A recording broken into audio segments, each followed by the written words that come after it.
Everyone, c'est moi pour ma vidéo du dimanche. J'espère que vous allez bien, que vous avez passé une excellente semaine. Avant de démarrer, je tiens à m'excuser, vous allez très certainement entendre des bruits parce que je pense que la totalité de mon voisinage a élaboré un complot pour m'empêcher d'enregistrer mes vidéos. Je sais, ça sounds un petit peu too much, mais je vous promets, je ne pouvais enregistrer qu'aujourd'hui parce qu'en ce moment, je suis débordée par le boulot alimentaire et que malheureusement, il a fallu que j'accélère la cadence avec la perte sèche, je vais le dire comme ça, de mes dernières vidéos YouTube, etc. Et c'était aujourd'hui ou jamais. D'habitude, le quartier est relativement calme, mais là, il y a le mec d'en face, il répare sa voiture. Lui, à côté, il tape avec un marteau, tu sais pas pourquoi il tape avec un marteau. Et l'autre, il a fait venir aujourd'hui, maintenant, son jardinier. Je suis comme une folle. J'espère quand même que ça va pas trop vous embêter, mais c'était soit ça, soit pas de vidéo. En plus, vous me l'avez demandé, je m'exécute. Voilà la suite de ma vidéo de la semaine dernière et les incroyables découvertes faites en Australie. Sachez les amis que je me suis rendu compte qu'il y a tant à dire sur le sujet de l'Australie qu'il faudrait carrément que j'organise une série de vidéos tellement le sujet est vaste et complexe, et aussi que je me suis rendu compte la dernière fois que finalement beaucoup d'entre vous m'ont dit vouloir en savoir plus parce que au final pas trop d'informations circulaient sur l'Australie. Donc je note. On va directement rentrer dans le vif du sujet. Et à la fin de la vidéo, s'il vous plaît, dites-moi en commentaire si vous en souhaitez d'autres ou si cela vous semble trop complexe, parce que ça part dans tous les sens, hein, ou redondant, ou potentiellement ennuyant, tout est possible. Enfin, ceux qui vont dire que c'est ennuyant, c'est juste parce que je sais que certains d'entre vous aiment que je me concentre sur l'actualité et les choses à dire par rapport à ce qui se passe et d'être dans le nerf de la guerre. Le problème, c'est que je vais pas risquer de perdre ma chaîne YouTube, vu que je l'explique et je le réexplique. J'ai une mise en garde qui reste valable jusqu'au 20 avril. Donc, je suis obligée un petit peu de passer sous les radars.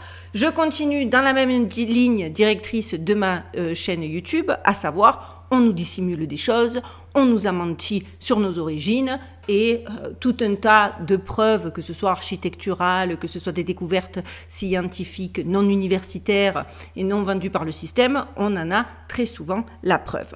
Perso, moi, je suis en plein émerveillement sur le sujet. Il y a beaucoup à dire, ça part dans tous les sens, mais c'est absolument dément. Alors, on y va, on rentre dans le vif du sujet et on reprend où je m'en étais arrêté la semaine dernière. Connu localement sous le nom de The Rock, Ayers Rocks est une pierre unique, plus grande qu'une île, située dans le grand désert de l'Ouest, près du centre géographique de l'Australie. C'est l'une des destinations les plus populaires pour les personnes en vacances en Australie.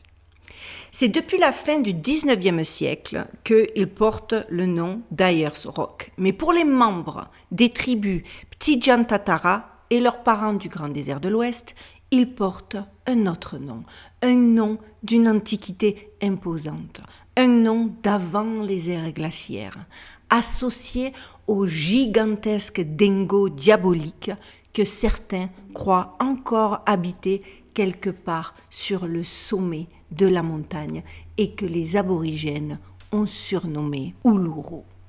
Il y a des mythes et de la magie incarnée dans Uluru et des mystères inscrits sur son visage par un peuple ancien. Mais cela n'est pas surprenant quand cette roche est considérée comme l'une des plus anciennes de la planète et est datée de plus de 500 millions d'années, rendez-vous compte. Bien que nommé en 1873 en l'honneur du secrétaire en chef de l'Australie du Sud, Sir Henry Ayers, il est d'abord connu et surtout reconnu par son nom aborigène, Uluru, comme je vous le disais. Considéré comme l'une des plus grandes merveilles naturelles du monde et l'un des symboles naturels les plus reconnaissables de l'Australie, The Rock est également une partie sacrée de la mythologie de création aborigène appelée le temps du rêve. Parce que pour les aborigènes, la réalité est un rêve. Et vous allez voir, leur approche est absolument fabuleuse. Alors, finalement, qu'est-ce que c'est que cette montagne? Cette grande roche magnétique est connue des géologues sous le nom d'Inselberg, signifiant littéralement montagne-île. Officiellement, Il s'agit d'un reste isolé laissé après l'érosion lente de la chaîne des montagnes anciennes originales. Il est situé dans le parc national d'Uluru-Kata-Tjuta, classé au patrimoine mondial de l'UNESCO, à 350 km au sud-ouest d'Alice Springs. Certains affirment qu'il se trouve sur un point nodal planétaire majeur, tout comme la Grande Pyramide en Égypte. Et vous allez voir, c'est loin d'être leur seul point commun. Uluru est le deuxième plus grand monolithe du monde après son grand frère moins connu, le mont Augustus, qui est également en Australie et qui fait plus du double de la taille d'Uluru. Cependant, Uluru n'est pas un petit poisson. Il mesure plus de 318 mètres de haut et a un périmètre de 8 km. Il s'étend également à 2,5 km dans le sol. Il a été décrit par l'explorateur Ernest Gilles en 1872 comme le remarquable caillou. Vous allez voir, tout commence ici, mais c'est très loin d'être le seul mystère. Accrochez-vous, c'est passionnant et c'est maintenant. On y va.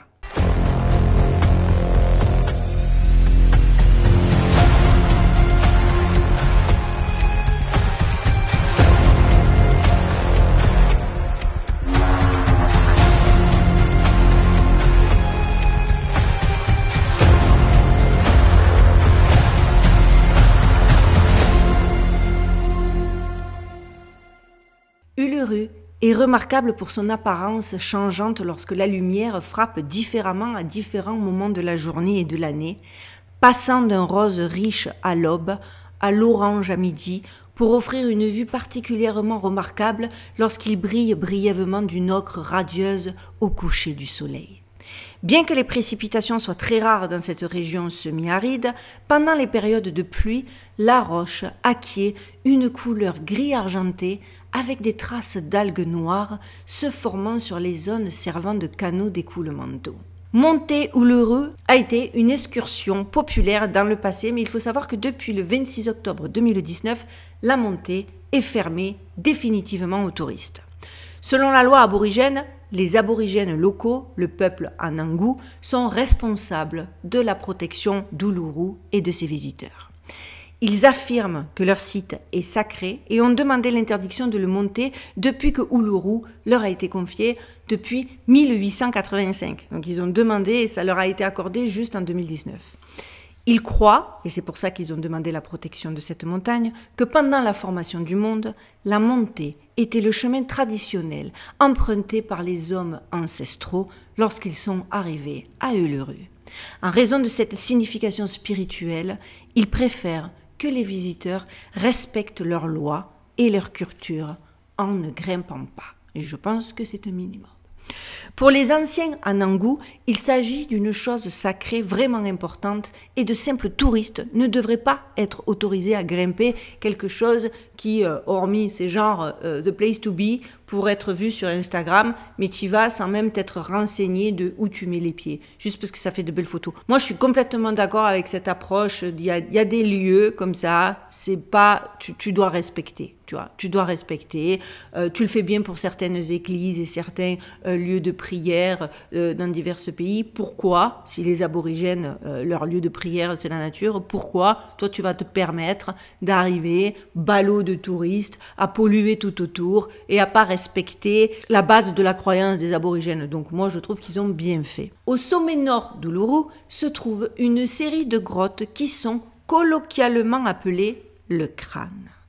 Les aborigènes, les peuples du groupe Mala ou encore les Wallabi-lièvres, appartenant tous deux au Pitjantjatjara et Yangutjatjara, excusez-moi, j'ai dû répéter 10 fois le truc, hein, vous savez, la dyslexie, les noms bizarres, mon clapet du cerveau, compliqué. En tout cas, ces tribus croient que donc cette série de grottes représente le camp établi par leurs ancêtres dans le fameux temps du rêve lorsqu'ils sont venus pour la première fois à Uluru. Le temps du rêve, aussi appelé Jukurpa en langue Anangu, est un concept central dans la culture des aborigènes en Australie. Il s'agit d'une époque mythique qui précède la création du monde tel que nous la connaissons, une période où tout n'était que spirituel et immatériel. Durant le temps du rêve, des êtres ancestraux, souvent représentés par des animaux ou des plantes, parcouraient la terre et façonnaient le monde à travers leurs rêves et leurs actions. Ils créèrent les montagnes, les rivières, les animaux et les plantes, ainsi que les lois et les coutumes qui régissent la vie des aborigènes. Le temps du rêve n'est pas une simple histoire du passé, il est une réalité toujours présente et accessible à travers des rituels, des chants et des danses. C'est une source de reconnaissance et de sagesse qui guide les aborigènes dans leur vie quotidienne et leur relation avec la nature. Et justement, beaucoup de ces chemins convergent vers des carrefours à des caractéristiques importantes du paysage désertique comme Uluru. Les grottes à droite du crâne sont censées marquer le camp des pères et des oncles des initiés des temps anciens, dont les aborigènes continuent aujourd'hui encore à exécuter le cérémonial. Alors j'aurais pu vous faire le cérémonial en détail, parce qu'il est absolument fascinant aussi et que c'est incroyable ces histoires. Mais encore une fois, c'est une vidéo qui peut-être vous perdrez un petit peu en route et qui peut-être mériterait une vidéo dédiée. Vous savez qu'à l'heure où j'enregistre cette vidéo, ils continuent à pratiquer ce fameux cérémonial.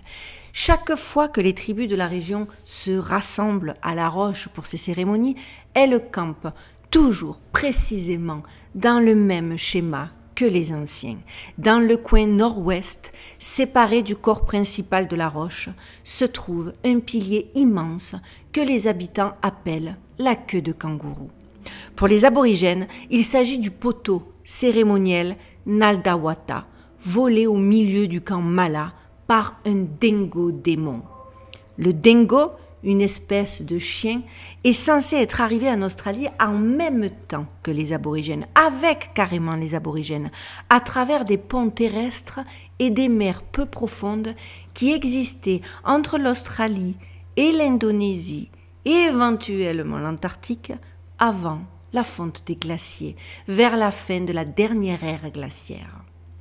Le groupe Mala est d'ailleurs convaincu aujourd'hui encore que ce dingo démon habite quelque part sur la crête d'Uluru.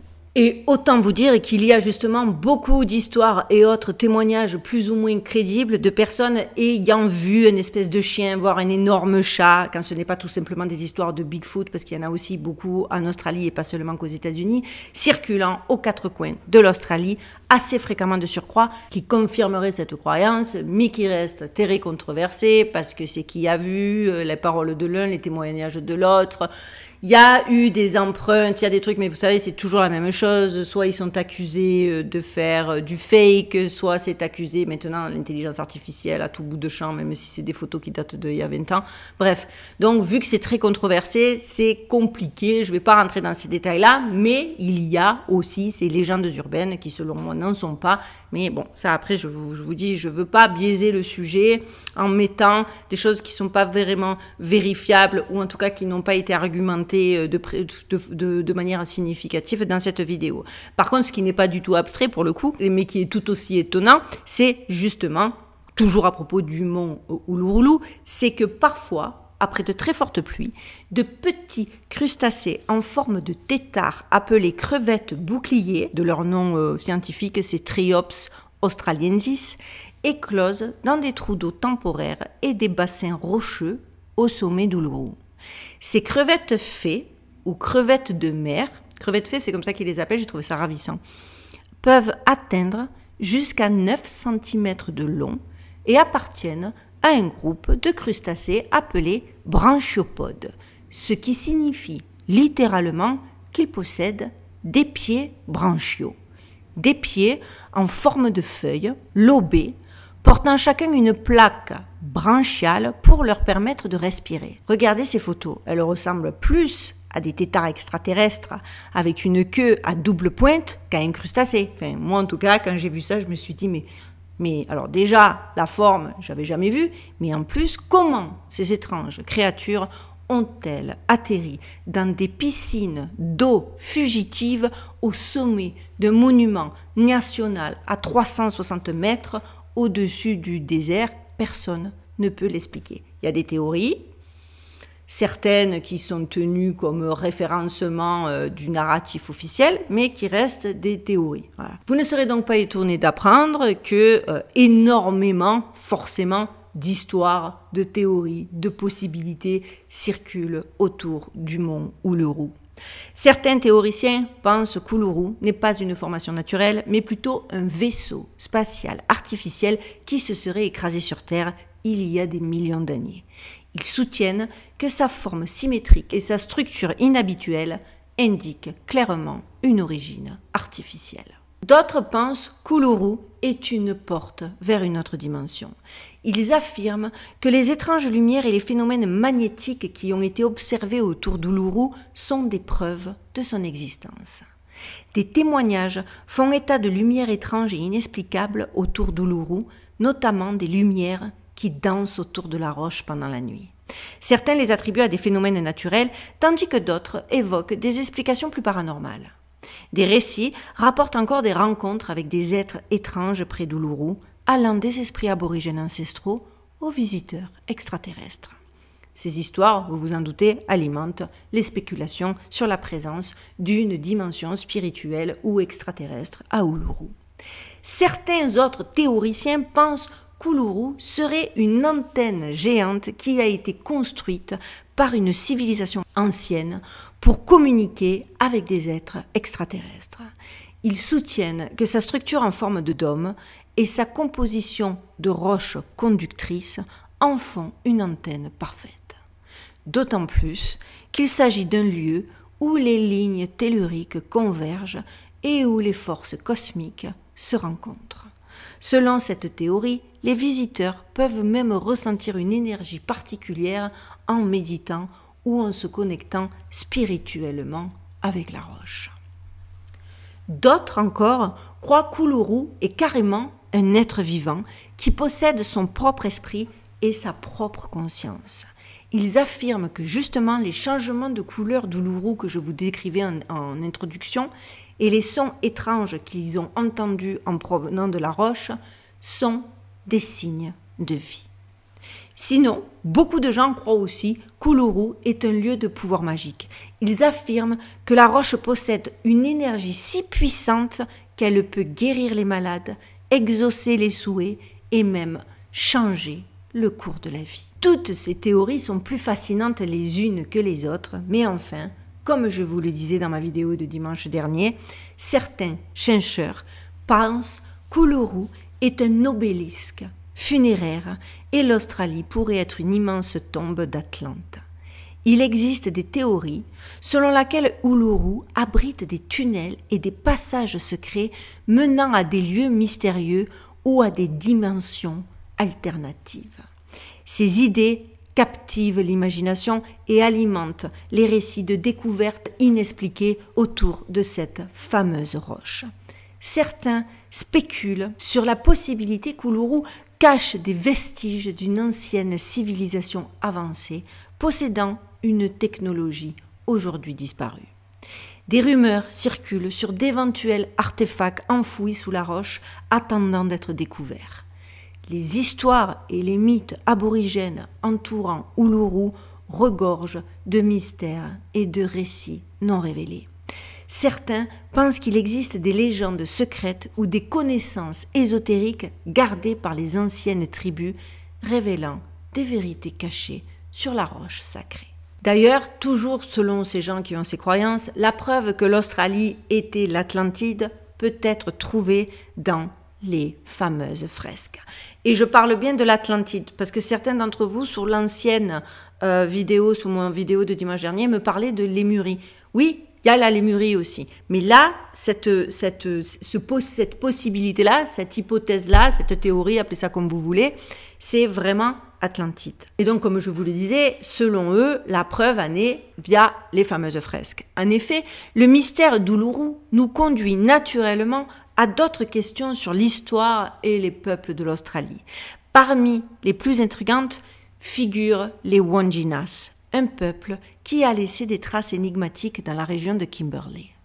Dans la culture aborigène australienne, l'histoire des Wanginas, les êtres spirituels ultimes qui ont créé la terre et le peuple, est l'une des histoires les plus intrigantes et déconcertantes que l'on puisse trouver.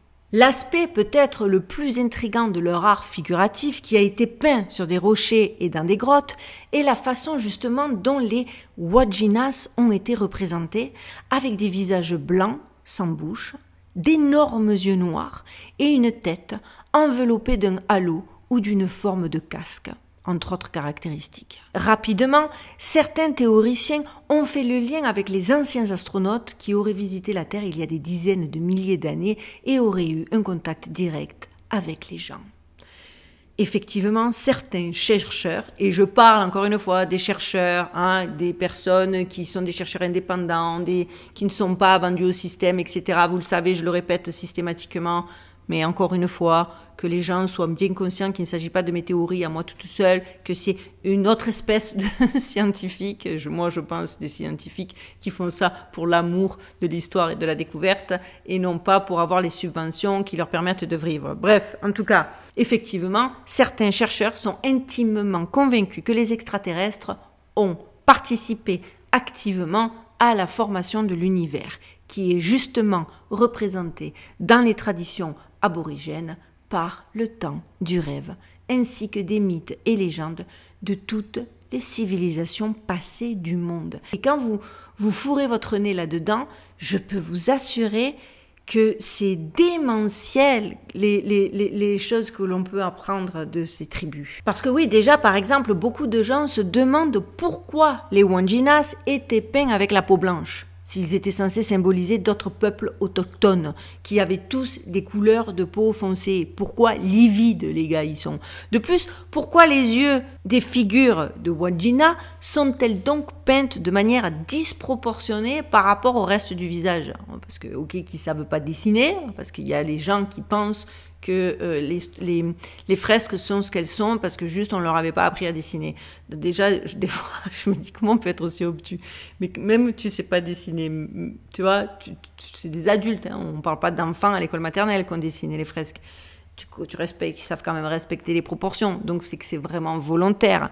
Et à quoi bon, en plus de surcroît, allez, passez encore, vous me dites non, les yeux, non, il y a des gens, tu sais, les proportions. Bon, à quoi bon les peindre sans bouche? À un moment donné, pourquoi les animaux sont reproduits à l'identique, même si des fois les proportions, encore une fois, via le narratif officiel, semblent un petit peu complexes, je vais dire ça comme ça, mais pourquoi les animaux, les scènes de chasse, de pêche, etc., seraient parfaitement bien représentées, mais là, ils se sont lâchés.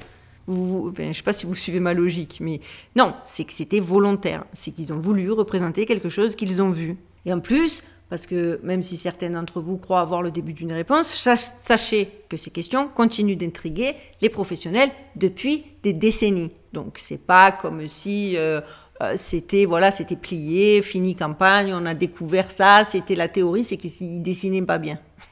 Ce n'est pas l'explication.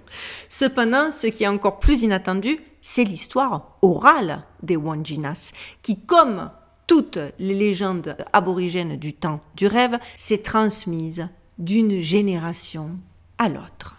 Selon la légende, les Wangina étaient des êtres du ciel ou des esprits des nuages qui sont descendus de la Voie lactée pendant le temps du rêve et ont formé la terre et tous ses habitants. Puis Wangina jeta un coup d'œil aux gens et réalisa l'ampleur de la tâche à accomplir et retourna chez elle pour recruter d'autres Wanginas. Les Wangina sont descendus avec l'aide du serpent du rêve et ils ont pensé leur temps du rêve à créer, enseigner et agir comme des dieux pour les aborigènes qu'ils avaient créés. Après un certain temps, les Wangina sont disparus. Selon les croyances aborigènes, ils sont descendus dans la terre, au cœur de la terre, et vivraient ici, au fond de la source d'eau liée à chacune des peintures. Ça, je vous le traduis littéralement. La source d'eau liée à chacune des peintures, j'ai pas compris, mais c'était tel quel. Un flux, toujours dans ce qu'il est dit à propos de ces croyances, constant de graines d'enfants, c'est traduit encore une fois littéralement, y est produit. Et elles sont considérées comme l'origine de toute existence humaine.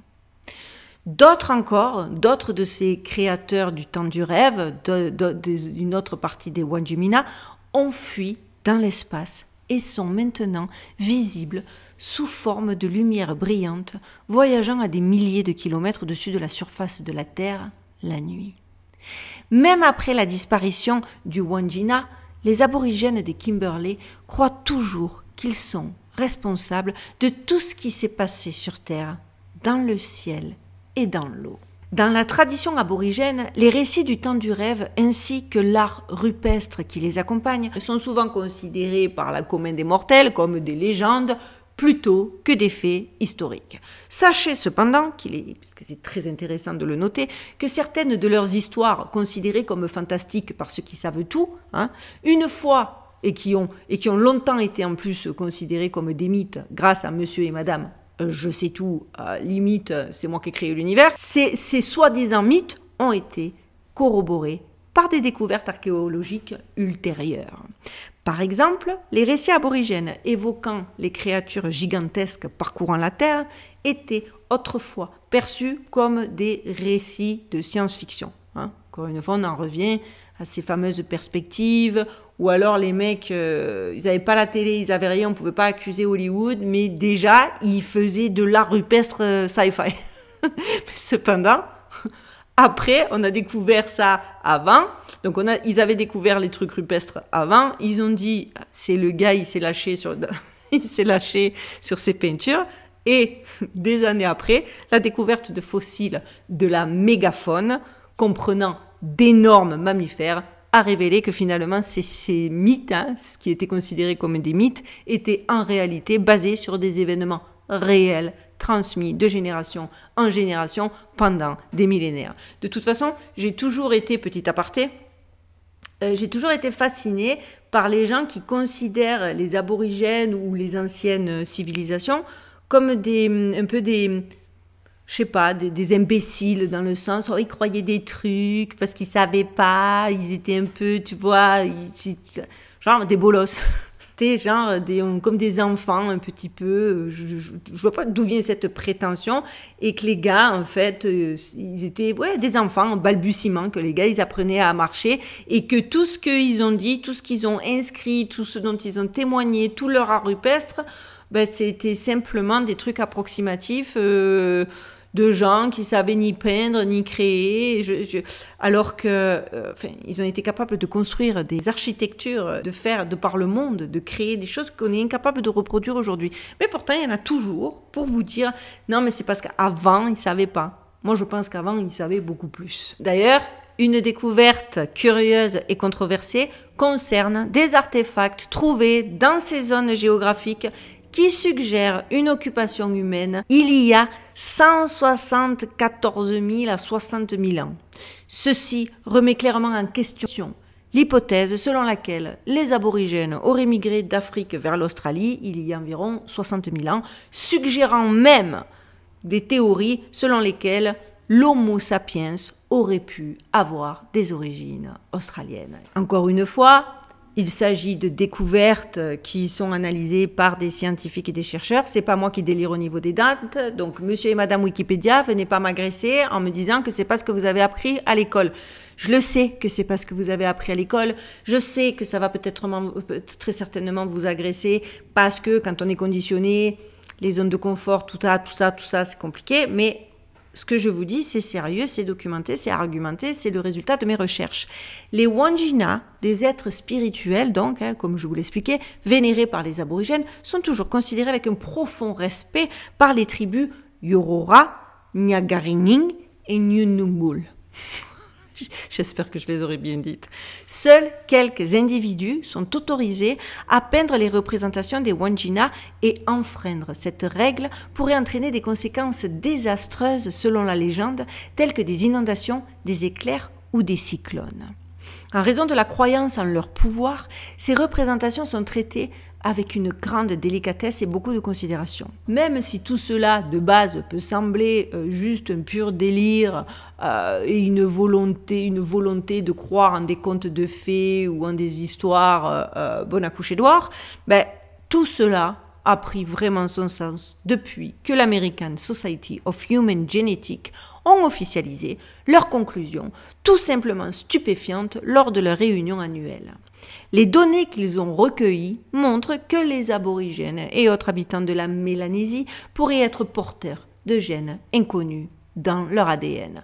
Je vous le disais dans ma vidéo de dimanche dernier, il s'agissait d'autres chercheurs, non vendus eux non plus au système, qui sont arrivés aux mêmes conclusions. Mais là, c'est carrément un autre organisme et beaucoup plus officiel que ceux dont je vous parlais la dernière fois. Les généticiens pensent que l'ADN non reconnu appartient à une espèce humanoïde jusque-là inconnue. Selon Ryan Bonelder, l'un des chercheurs impliqués dans l'étude, l'espèce n'est clairement pas néandertalienne ou denisovienne, mais quelque chose de différent. Les denisoviens représentent une espèce éteinte appartenant au genre Homidés. Ils ont été nommés d'après la découverte dans la grotte de Denisova, dans les montagnes sibériennes de l'Altaï, où on a trouvé des fragments d'eau appartenant à cette espèce. On sait très peu de choses sur notre cousin qui, en soi, lui, le Denisovien, reste aussi énigmatique. Eh bien, dites-vous qu'il semblerait que l'on en sache encore moins sur le peuple de Mélanésie. Pièce par pièce, le passé complexe de l'humanité est mis à jour, les amis. Et les découvertes comme celle-ci semblent pointer dans une seule et unique direction. Nous ne pourrions pas être ce que nous pensons être. Parce qu'en plus, dans un effort récent, un autre groupe, donc un troisième groupe de scientifiques, est arrivé à une conclusion similaire.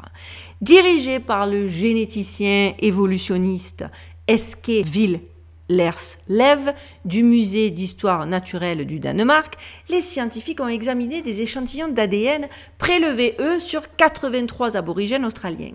Ils ont également testé 25 participants des populations indigènes des hautes terres de Papouasie-Nouvelle-Guinée. À leur grande surprise, les chercheurs ont confirmé la découverte d'un ADN exotique similaire à Denisovan dans les génomes des volontaires de l'étude, similaires mais différents. Parce que ça, eux, c'était des gens plus ou moins qui sont dans les roues, qui ont besoin des subventions. Donc, pour pas dire que c'était autre chose, ils ont dit c'est similaire, mais c'est pas pareil. Ça m'a fait sourire parce que, je vous le dis, c'est traduit tel quel. C'est similaire. Si c'est similaire, c'est pareil. Si c'est pas pareil, c'est que c'est pas similaire. Mais ça m'a fait rire la façon dont ils l'ont présenté. Forcément, après une telle découverte, des théories diverses et variées ont commencé à affluer. Et si la légende des Anunnaki et de Nibiru était en fait un secret caché derrière les origines de notre civilisation?